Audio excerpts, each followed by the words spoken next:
Hi everyone, today we'll talk about how to fix or how to solve the problem of data on WhatsApp. To know how to fix or how to solve data on WhatsApp, you should just go to settings.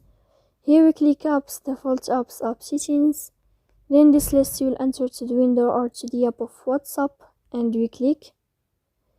Here in this page of app info, we click on first stop and we click OK.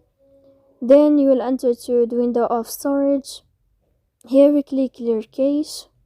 Don't click clear data because that can cause you errors in your app. In the end, you can turn off your phone and you can wait a moment to turn on your phone again. If it's not working with you, then you can go to Play Store, you can search about WhatsApp. If you find your update in this blue sign, then you can click to update your app. So please don't forget to support us by like and subscribe. See you next time in another video and thank you for your attention.